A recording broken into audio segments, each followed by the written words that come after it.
Hello girls and boys, how's it going? So there were two sentences that broke the internet completely this week. Here are those. You should not be prompting your coding agents anymore. You should be writing loops that prompt your agents. And I can tell you with reasonable confidence that majority of the people quoting these two sentences don't even understand what they mean. In this video, we will break down and understand what the heck is a loop, what are the 5 components required to create a loop, and then we'll talk about, does this really redefine your career or is this just one of those hypes? No fear mongering, just pure research experience shared with you. Let's get started.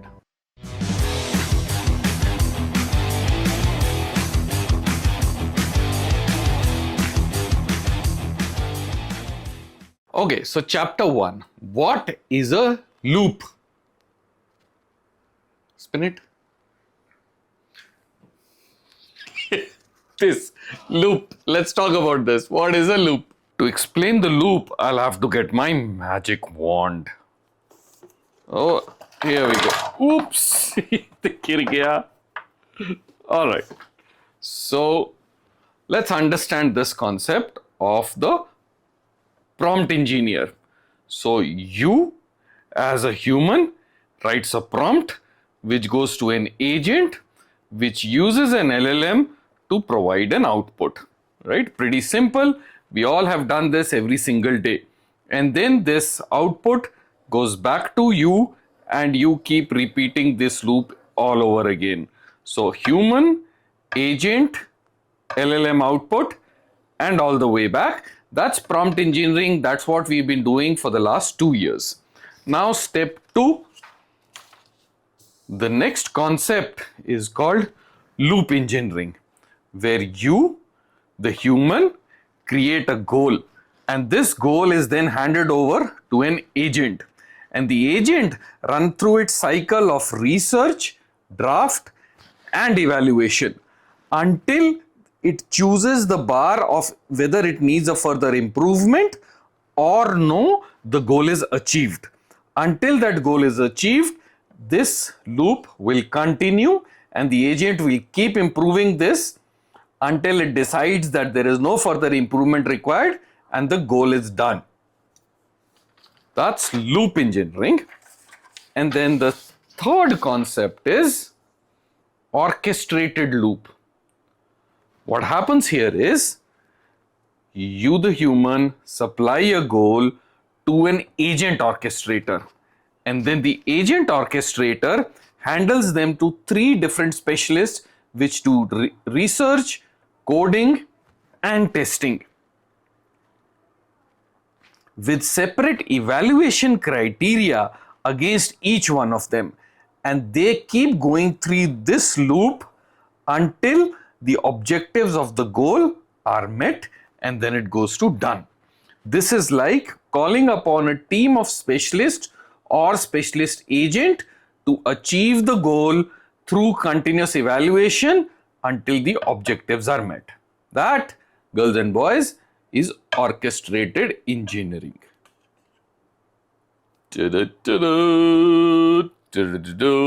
My magic wand. Okay, a question for you before we go ahead. Today, where do you see yourself? Prompt engineering, loop engineering, or orchestrated loop? Let me know in the comments which out of these 3 and I will know where you stand. Okay, now let's talk about the 5 things that make up a loop. This loop.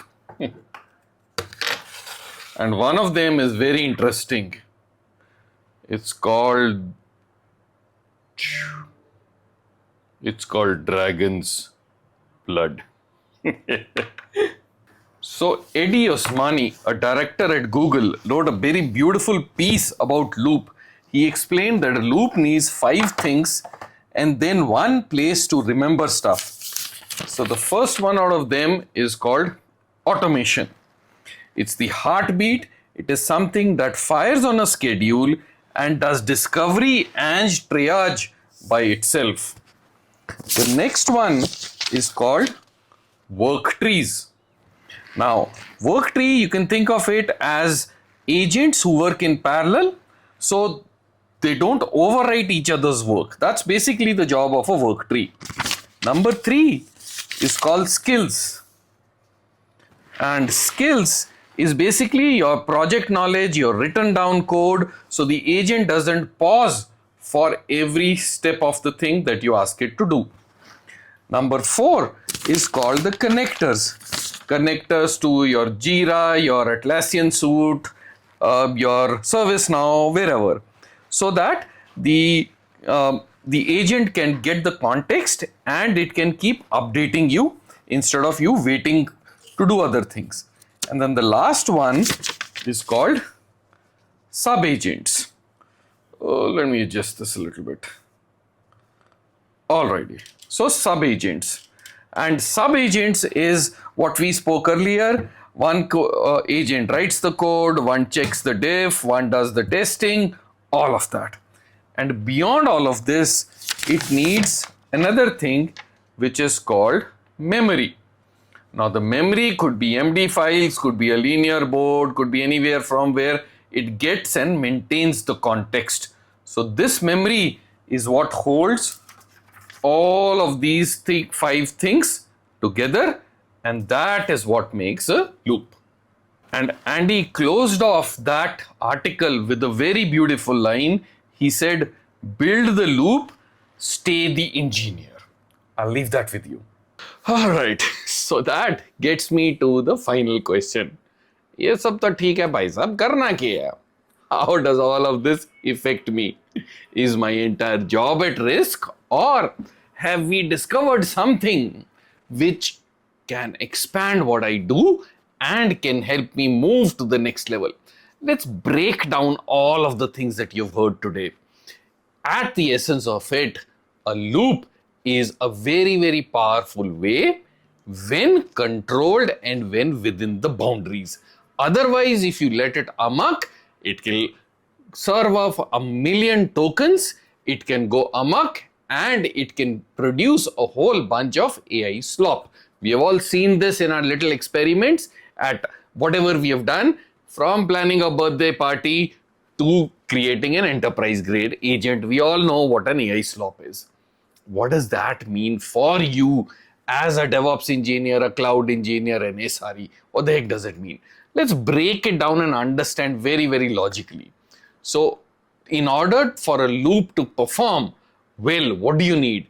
You need guardrails, you need security, you need financial control over it, thresholds, you need segregation of duties, you need the right kind of security around it.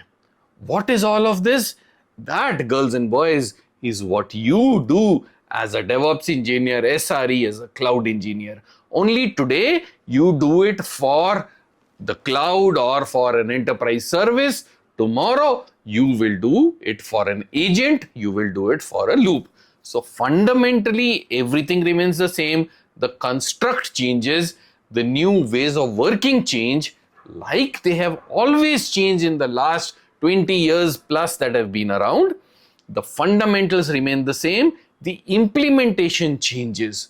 What am I trying to tell you? Your job is safe. All you need to know is understand the correct fundamentals of DevOps, of cloud, of platform engineering, and then apply it in this new world of